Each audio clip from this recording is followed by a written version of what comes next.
All right, this is Information Officer Mike DeFries, and I am here with Kirby Donosik. Kirby, task force leader here and working on a contingency line with a dozer. Kirby, what is a contingency line and why are we using them here on the southern edge of the Lost Horse Creek fire? So a contingency line is a secondary line where, if in case the primary line were to fail, we have a backup plan. And so you kind of have to do them in conjunction with each other, because if the first one fails, we can't just start building the next one. We need to be proactive on it. So we need to get ahead of it, and hopefully it's done before we would actually need it.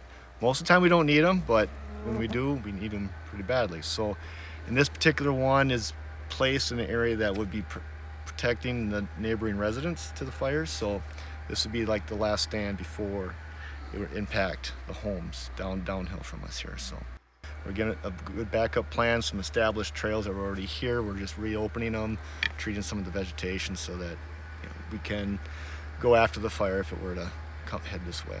All right, you're using heavy equipment, a dozer, over a course of a couple, 2-3 miles, or how many? Yeah, we got about 3 or 4 miles here planned out for reopening some trails and reducing some of the vegetation to lower levels, so fire activity isn't quite as extreme once it gets to this point.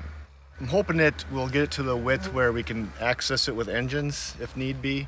So we want it at least 8 to 12 feet wide, drivable with a pickup truck, and then a little bit wider in areas depending on the fuel, because we want it wider than what the flames would be if it was impacting it. How would the firefighters use this line?